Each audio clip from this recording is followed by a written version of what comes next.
Okay, guys, I'm back here. You only need two tools to put this together. I scanned through the instructions, read what they need, and oh, by the way, they do give you throws in here for dual rates, recommended throws. If you go by those, great. They're in the book. Um, this is the simplest assembly I've ever seen. Oh my God, it's going to take minutes, literally. I'm not going to have to do a time lapse or anything. You're going to see it live. You need two tools. You need a 5/64 hex driver, and you need a Phillips screwdriver, a smaller one, not a big one. You need a smaller. This is extra long. I just kind of like this one, but that's all you need. Two tools. That's all you're going to need. No tape, no glue, nothing. Screwdriver, 5/64 hex driver. Okay? So the first thing they want you to do is they want you to these are 3 Y connectors in the bag. Okay? And they want you to hook those to the wing so that you can pass them through the fuselage. So let's get those out of the bag. Everything's marked. All the leads here are marked. And by the way, the flaps, the hinges are submerged. I don't know if you know what that means. On a real airplane, the wing has a pocket, and then the surface, the control surface, sits in the pocket, and it works this way. Okay? Well, that's how the flaps are. Now, the ailerons in the elevator and the rudder are just your standard flex foam hinge. But the flaps actually are a submerged hinge like this, which gives a beautiful effect on the flaps. I can't wait to see them actually operate. It's going to be pretty nice. So all your leads are marked. So we've got your flap and flap, gear,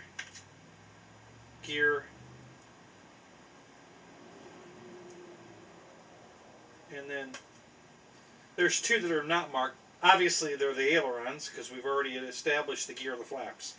So pretty simple. Alright? And then these are corresponding. So this is marked gear. So we're going to plug the gear ones into the gear.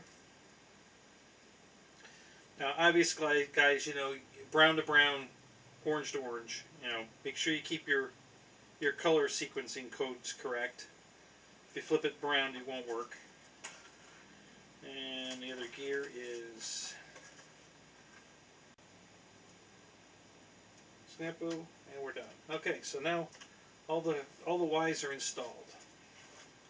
So the next is you just send all these wires through the fuselage.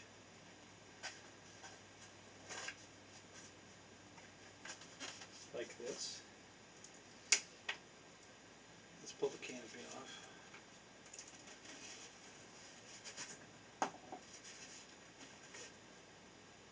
We can send these 3 down here.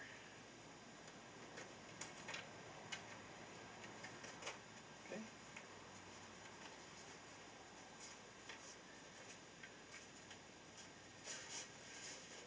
And you can just reach inside the fuselage and pull them through.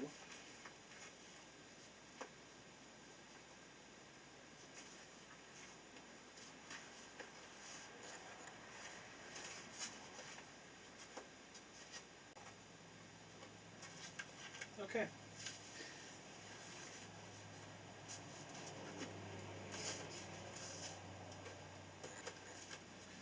Typical Mustang wing installation. You got to slide the wing underneath the air scoop on the bottom. Okay, they give you 5 screws, so you get 1 extra on the wing screws. So they just slide in here. This is what you need the 5/64 hex driver for.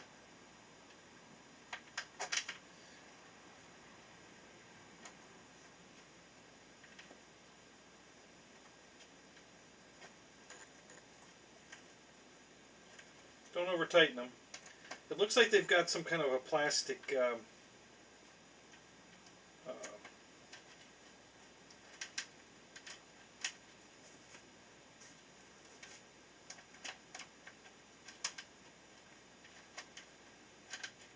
reinforcement where the screws go through. It's already embedded into the foam. You don't have to add it. It's incorporated in there already. It's glued in and painted, so it just leaves a slight panel line. No, not very noticeable. Beautifully done.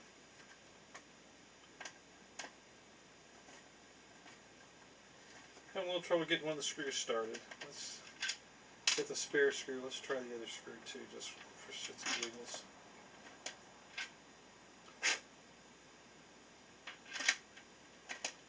Back that one out and try this one. See if I get this one to start. There we go. Okay.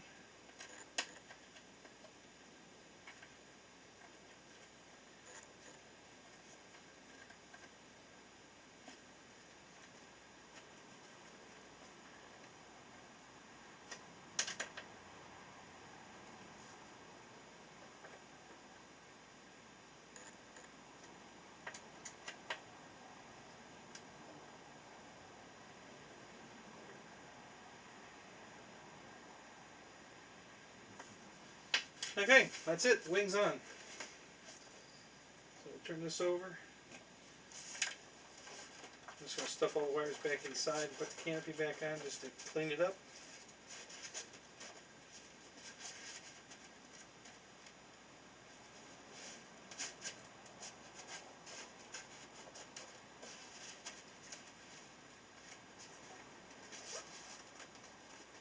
Now, it doesn't appear... Well, actually there is a magnet down in here, but you really don't feel it catch because the foam is so tight that this really is snug. You wouldn't need the magnet anyway, but it's there. Okay. So now all you're going to do is carbon fiber rod through here.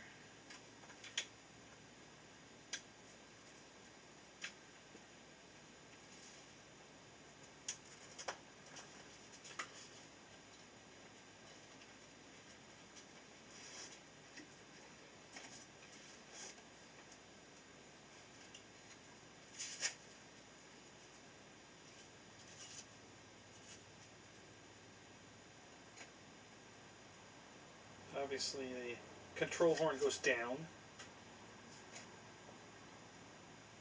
which puts it on the right side, and that's where the servo is. It's mounted in the tail.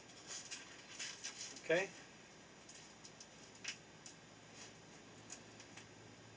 There's a plastic hard point that the foam horizontal stabilizer rolls into. So that's nice. Get that all lined up. Start pushing, and then make sure you get the elevators lined up because it's a half moon fit. The two pieces that fit together.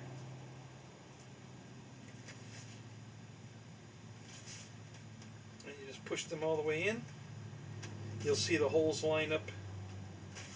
Now they put the screws, they give you an extra screw here too, but they put the screws on the top. I would have preferred them on the bottom. Not a big deal. It's not a deal breaker, but it would have made more sense to put them on the bottom so you don't see them.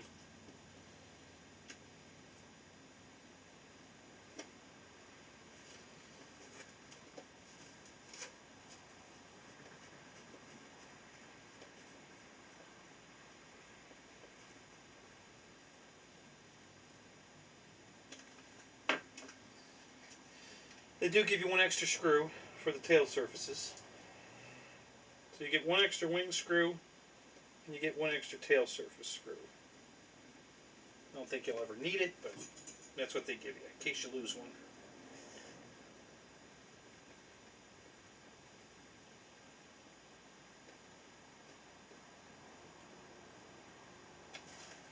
Okay. I'm going to flip this over real quick just to add the control horn.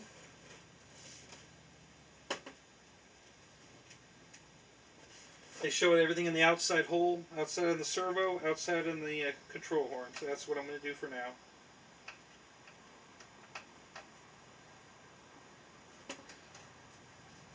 Rubber, fuel tube on all the clevises, to keep them tight. So that's good. Like that.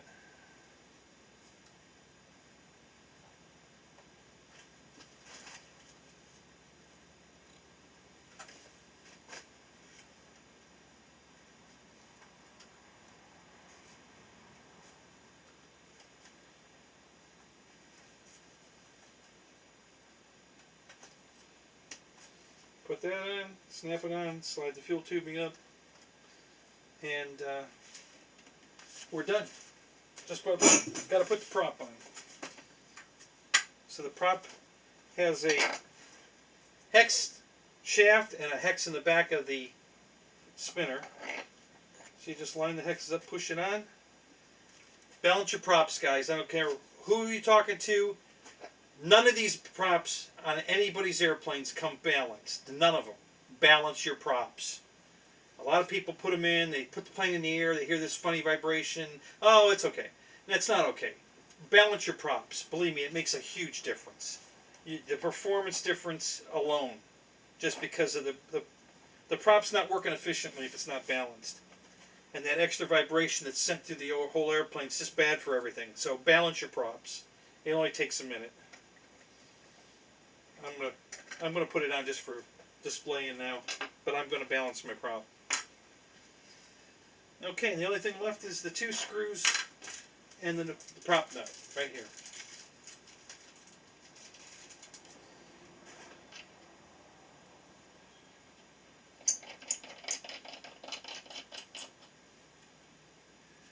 Since I'm going to take it back off anyway to balance it, I'm just going to put it on hand tight. Put the spinner on.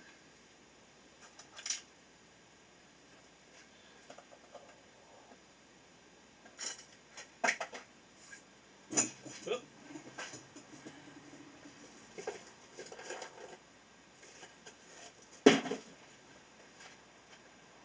Oh, wow. Oh. Well, that's interesting. They do give you an extra prop screw. There's 2 vent holes in the spinner. Okay, there's only 1 screw down the middle, so you get an extra prop spinner screw. There's only 1 screw down the center. These are just ventilation holes. So, just put the spinner on, put the 1 screw down the center, tighten it up.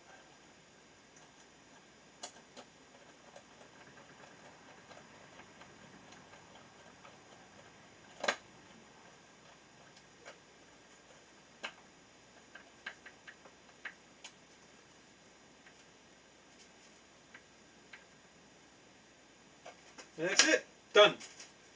There's your complete assembly. Throw a receiver in it, plug it in, and you're ready to fly. That's how quickly that went together, guys. Oh my God. Can you believe that? I mean beautiful. I'm just telling you, this is absolutely beautiful. Look at this. I'm very impressed, guys. This is beautiful. The finish on this, I'll get the camera over here and show you. You just can't believe what this looks like. This is amazing. There's very few mold marks on it, and most of them are on the bottom. There's a few mold marks here on the flaps and on the ailerons, but the wing only has a couple on the top. Most of the mold marks, the injection marks, are on the bottom of the wing. There's only a couple on the top of the wing, but there's quite a few on the aileron and the flaps. And then on the tail surfaces, very few. There's a couple along the edge. Nothing to really, talk about. And then very few, and they're the tiny little ones. So it looks amazing. I just can't get over how beautiful this is. This is just absolutely beautiful. There's a few mold marks in the foam. That's a foam airplane. I don't get too upset about that. I gave up very early trying to keep these things looking perfect. You can't. If you're going to fly them, they're going to get nicks and hanger rash. They're going to get it. You can't help it. If you're going to fly it, it's going to happen. So I don't worry too much about it. Easy fix. You can always dial it back up one day. And I've done some videos on that if you haven't seen it. Okay, so there's our 51. Let's do the Bearcat. Okay, guys, now on with the Bearcat. Same thing, same exact instructions, honestly. The only slight differences, the Y connectors come already installed on the wing. When I untaped them, they were already here. So you don't have to do that. At least I don't have to do that on mine. They're already done. Other than that, okay, so there's 4 where the captured nuts are, there's 4 round nubs sticking up, and then in the top of the wing, there's a receptacle recess that it has to snap down into, and that was what was holding me up. This one had not snapped into it correctly, and that's why the alignment was off. So it snapped in. We're good to go. Just gotta finish tightening these up, and that cured that.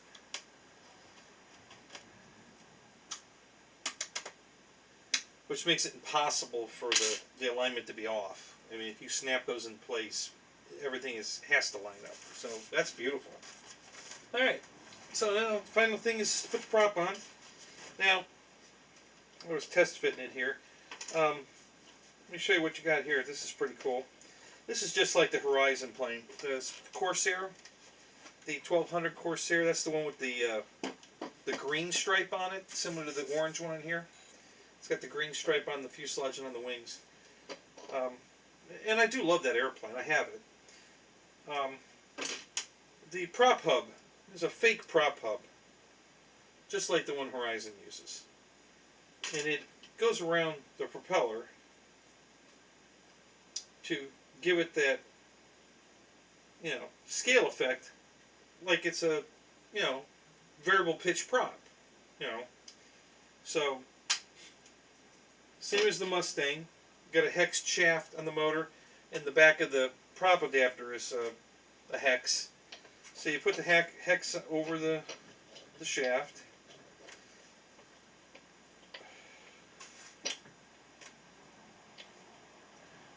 And then you put the prop on. Again, I'm going to balance my prop. This is just demonstrating what it's going to look like. Okay. And then you've got a prop washer here.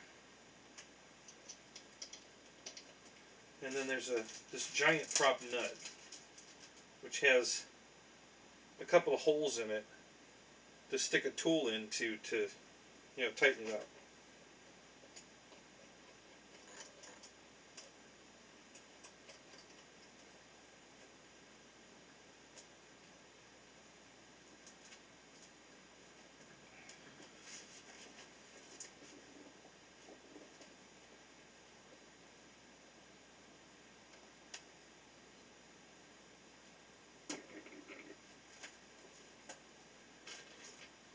That's the right size.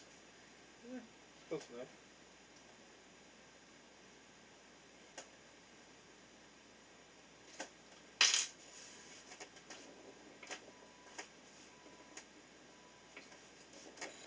Okay, so there you have it.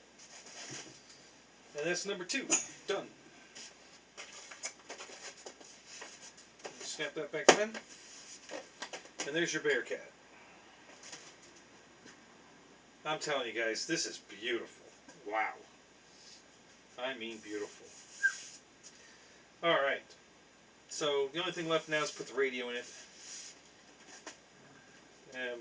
Quick final demonstration of here's the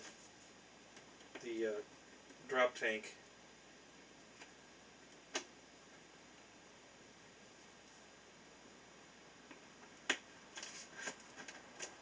And it does have a slight detent when you get it all the way on, so it's on.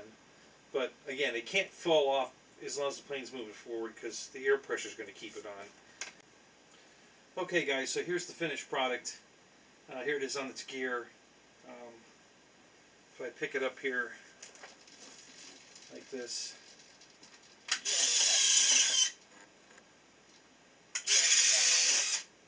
okay, and then flaps.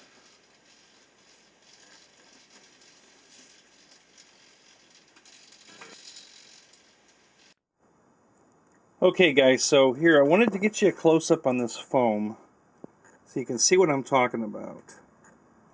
I mean, there's just no detection at all of any foam cells in this. It's just beautiful. There's a couple of, you can see right here, there's a few of these little injection, those are the tiny little injection marks right there. And there's just a few of them, like these 3 in the corner, or 4 right here. And that's it. There's nothing else on this side of the wing, nothing down the middle of the wing, no injection marks at all on the wing anywhere here.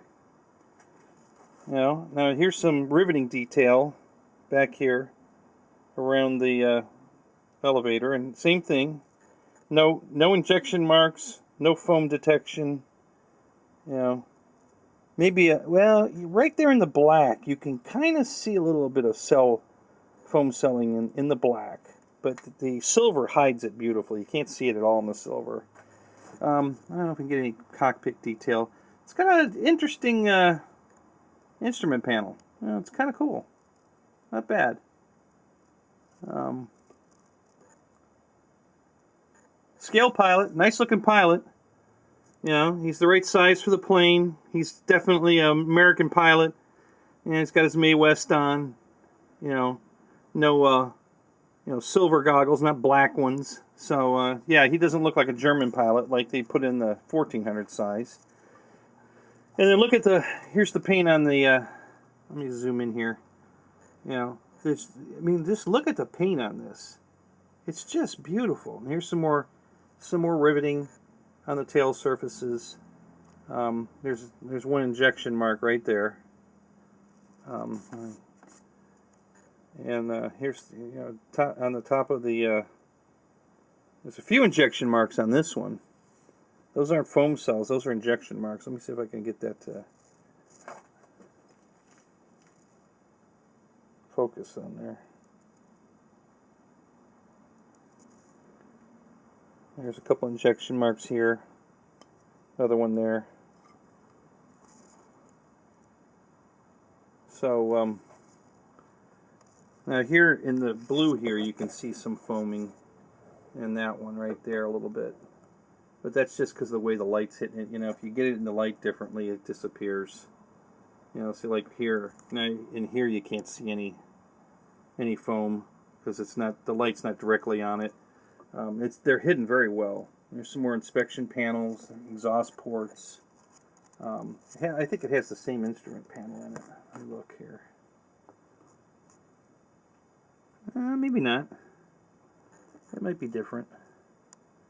It's kind of shadowed here. I can't really see it in there. Same pilot. The pilot's the same in both of them. Yeah, just really beautiful. These planes are just amazing. The paint work on them is really, really nice. Very happy. Really love them. Can't wait to fly them. They look really good. So there's my close-up. There's your. Yeah, here I'll show you the. Let me pop the battery bays open in these and show you. So here's the bay in the Bearcat. You got your 2 servos in the back. There's the AS3X servo in there, or receiver in there, and then that giant battery bay that you can put any battery you want in there. It's freaking huge. So I love that. And then over here on the Mustang, much smaller. And of course, it's a thinner fuselage, so it's a much smaller fuselage. And then there's that little hole in the top there. You can see the speed control underneath in its little pocket. That upper hole is all you have for a battery bay. You know, so 2200 3-cell is all you're going to get in there. You know, I put mine in there to put the gear down, and it's a snug fit. It's a very snug fit. So you're not going to get you're not going to be able to put bigger batteries in this plane. You know, and that's unfortunate. Would rather they had, you know. I really think they should have. I don't mind this coming off here, okay, but they should have brought the, you know, up to about here, you know, across here. They should have brought it up to there and cut it, so all of this came off in one piece, all the way up to about here. If they'd have done that, then it would have made the battery compartment easy access. You put any size battery you want in it and strap it in. There's no way to put a strap on this battery. You just gotta snug it in the hole and you know, and it's snug. It's not going anywhere. But But you're limited to the size battery you can put in that, whereas the Bearcat, you can put anything you want in it. So, all right, guys, that's my close-up. Let's get back to the review. Okay, there you have it, guys. That's my build and unboxing review. I hope you like that. Beautiful airplanes, man. I can't tell you. These things are just gorgeous. You saw how simple they went together. Got the drop tanks are on, and they're ready to go. So we're going to head out to the flying field tomorrow and see how they fly. I did the radios I put in these, just so you know, I'm trying something out. You know, if you've been on my channel here before, you know I'm not a Spectrum fan. I fly the Free Sky radio stuff, but I know a lot of you guys are Spectrum fans. So what I did, just to give you guys, gee, I wonder what. I'm flying a Spectrum with AS3X in the Bearcat. I'm flying my Free Sky with the telemetry in the Mustang. So we'll do a comparison on the flights and on how the AS3X helps, if at all, and what I see from that. But I thought I'd throw one of each in just to kind of. I suspect both of them are going to fly great. You know, they look great. I don't. You know, Mustangs. You know, I've only had one bad flying Mustang, and it was from a crappy company. This looks good. I suspect this is going to fly great. From what I'm looking at, I think this is going to fly beautifully. The Mustang that flew terrible was a cheapy little crappy thing, and no big deal there. Never had a Bearcat. Never flown a Bearcat. Well, I have flown the Flightline Bearcat. Wasn't impressed. My buddies, you know, he had me fly it for him, and you know, it flew, but I wasn't impressed. You know, it wasn't something to get excited about. So we're hoping for better here. I hope this is going to be a good flyer. You know, don't know, have no idea. You know, never flown other than that Bearcat. Haven't flown a Bearcat. Haven't flown this Bearcat. So we'll find out tomorrow. But there you have it, guys. So don't forget to go get your planes. Again, February 25th is the cutoff. The sale runs right now till the 25th. Promo code on the checkout screen is ARROWS, all caps with an S. Don't forget the S. ARROWS, and that'll get you the $20 off on a single airplane. It'll get you $30 off on each plane if you buy two, which is why I bought two. And it's $60 savings. That brings them down to $159 each. That's a screaming good deal for a 6-channel flaps, retracts, you know, plug-and-play airplane. You just can't beat it. So we'll fly them tomorrow. Stay tuned for part 2, the flight review. That's going to be coming up Monday, whenever I get it loaded up. So don't forget to check that out, and we'll talk to you later. All right. Have a great day. Bye-bye.